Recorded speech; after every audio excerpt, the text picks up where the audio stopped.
C'est le deuxième jour de la Gamescom et on se retrouve sur une vidéo preview de PES 2016. On va attaquer cette analyse par les menus.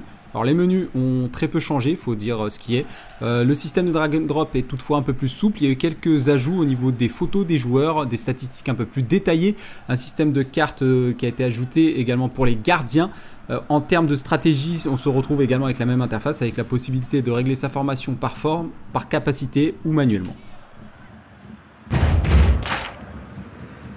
Graphiquement, le jeu est plus joli, on ne peut pas parler de révolution, mais en tout cas de belle évolution. Les visages sont plus fins, la pelouse est enfin verte, même en hiver. Les éclairages sont de bonne qualité et l'ensemble est beaucoup plus cohérent. Alors le gameplay, la nouveauté de cette année, c'est que le système d'assistance à la passe a changé. On ne se retrouve plus avec un système d'assistance avec des barres, mais bien par niveau. Le niveau 1 étant le niveau par défaut du jeu, le niveau 2 et 3 procurant davantage d'aide aux joueurs, et enfin le niveau non, aucune logique, mais ne me demandez pas pourquoi, correspond au mode FUMA. Alors le mode FUMA, on le verra dans une autre vidéo à venir sur la chaîne YouTube. Et d'ici là, regardez-moi cette fluidité au niveau du gameplay. Ça n'a strictement rien à envier désormais à FIFA. Les joueurs bénéficient d'un 360 degrés. Au niveau de la réactivité, ça répond au doigt et à l'œil. Au niveau des passes, j'ai trouvé le jeu assez assisté, mais pas abusé non plus. Bref, on est vraiment dans du tout bon au niveau du gameplay.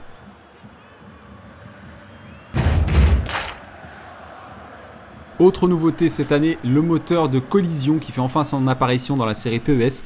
Alors pour une première année, c'est franchement réussi. Les contacts sont convaincants, comme vous pouvez le voir ici avec le ralenti, avec Pirlo qui fait usage de son corps derrière. Regardez bien Pogba qui revient et qui n'hésite pas à mettre le pied pour défendre. Ça, c'est une nouveauté qui était absente l'an passé sur PES 2015.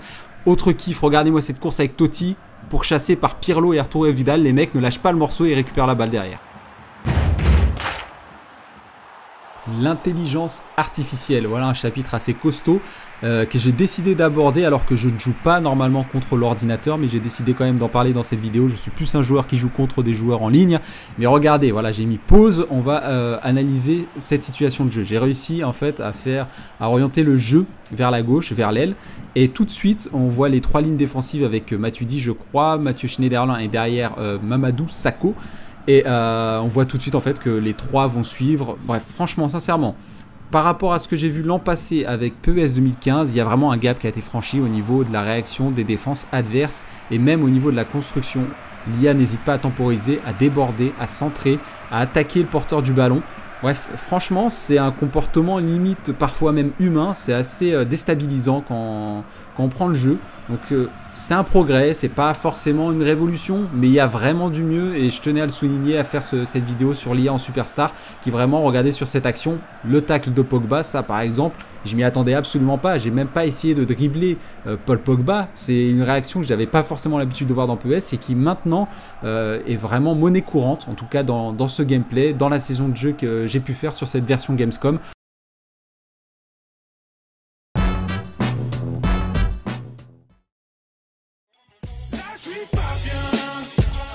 Donc la morale, tu vas la faire à d'autres. Là, je suis pas bien.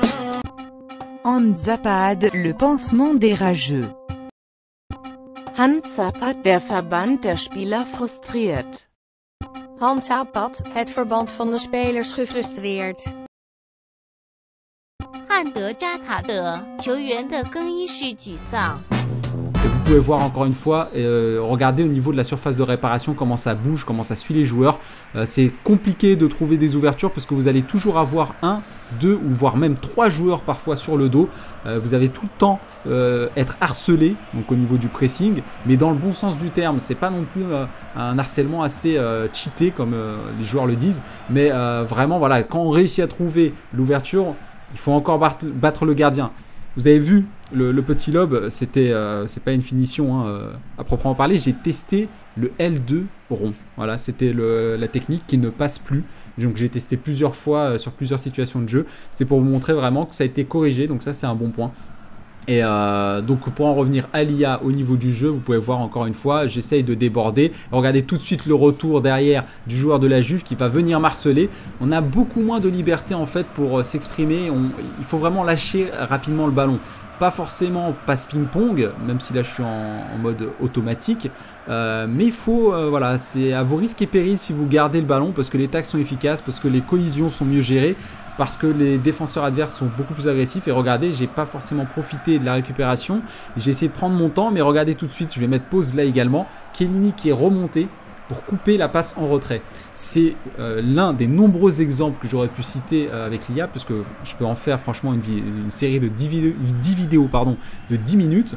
On en serait encore au même stade, parce qu'il y a tellement de cas de figure qui font que l'IA réagit beaucoup mieux et réagit de manière logique. Encore une fois, j'essaie de déborder. Vous avez eu un joueur qui est resté au pressing et un autre qui est revenu en couverture. En temps normal, on aurait eu les deux joueurs qui seraient restés sur le porteur du ballon, ce qui aurait créé un décalage. Donc voilà, c'est voilà, franchement le 13 août, il y a la démo qui sort. Faites-vous votre opinion en la téléchargeant et en jouant contre cette IA en Superstar. En tout cas, il m'a fallu 3 matchs pour marquer un but. Donc c'est vraiment une bonne expérience et un bon point sur ce PES.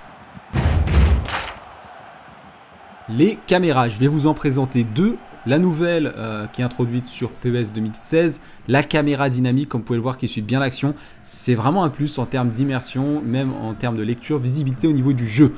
Et la seconde, la caméra vue supporter. Alors je ne sais pas comment on peut faire pour jouer dans cette configuration là, mais toujours est-il que je l'ai trouvé intéressante d'un point de vue tactique, si vous voulez vraiment mettre des stratégies et voir comment réagissent vos joueurs. Pour le mode entraîneur, c'est franchement sympa. Donc voilà, pour les passionnés de tactique, il y aura de quoi faire. Et regardez bien, encore une fois, tous les joueurs suivent bien leur vis-à-vis. Bref, c'est super bien foutu également de ce côté-là.